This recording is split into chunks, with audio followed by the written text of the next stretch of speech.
زهقتونا وقرفتونا. هيدا السلاح بيتدمر. واهم اكثر من يدعو لليوم حزب الله باللبناني هو اصلا ما بيعترف بجمهوريه لبنان، الدوله عدوه. يبدو لان ما في طرق بقى امداد لتصدير الكبتاغون اللي بتصنعوه وعم تستهلكوه. انكم تخونوا حكومه بانه عم بتنفذ املاءات اسرائيليه، هي عم بتنفذ اتفاق الاخ الاكبر مفاوض وموقع عليه مع المئات ومعكم.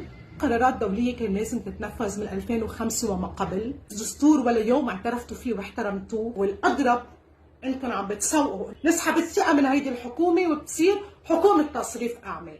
الوقاحة الأكبر تدعو قائد الجيش المفروض آخر الشهر يقول للحكومة أنت بتوقعي إنك تتحملي مسؤولية اللي رح يصير. بتسوقوا إنكم بدكم تصطدموا مع الجيش اللبناني يلي جزمته بتشرفكم. السلاح حماية لبنان وقوة لبنان بوجه العدو الإسرائيلي. اللي عمله حزب الله بهيدا البلد تحديدا إسرائيل ما عملته. تهديد بتذويبنا بالأسيد وحرب طائفية واجتياح المناطق واغتيال وقتل رفيق الحريري وتفخيخ مرفأ بيروت بنترات الأسد اللي حاملين الهوية وعم بخونوها وعم بيطبقوا مشروع من قلب مجلس النواب إيراني هو عدو لبنان الحقيقي. لك لو هيدا السلاح سلاح شرف وكرامة لازم ترفضوا مجيء لرجال يلي اتخذكم دروع، اللي سلم راس حسن نصر الله وقتله هي إيران. فوتونا بحرب إقليمية بين إيران وإسرائيل، قلنا لكم ما تنتحروا. إذا ما تنفذت هيدي الورقة اللي أنتم موقعين عليها يعطى الضوء الأخضر لإسرائيل لتبيد ما تبقى منكم، ساعتها المفاوضات بتصير مباشرة بين رئيس الحكومة وإسرائيل. اليوم الحرب مش بس على السلاح، حرب على موارد حزب الله المالية. اليوم كمان في ورقة اليونفل بآخر الشهر للتجديد ويمكن ما تتجدد. حزب الله يلي بيتهم غيره بإملاءات إسرائيلية عم بيقدم خدمات لإسرائيل.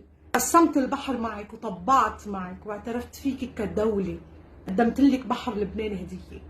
منرسم البر، خذ التلال، اجتاحي بريا، خذ جزء من الجنوب او كل الجنوب، بس خلي يكون عندك قوة سياسية داخلية بلبنان. حزب الله اليوم عم بيواجه معركة وجود، سلاحه هو علة وجوده، هويته. إذا بينسحب وينزع هيدا السلاح ببطل في وجود لشيء اسمه حزب الله. إيران هي المستفيد الأول وجوده على حدود إسرائيل وبمنطقة الشرق المتوسط. فرق الضغط على طاولة المفاوضات مع أمريكا وإسرائيل بملف النووي، برفض تسليم السلاح، وكمان عم بيفيد إسرائيل بيعطيها ذريعة لتدمر لبنان.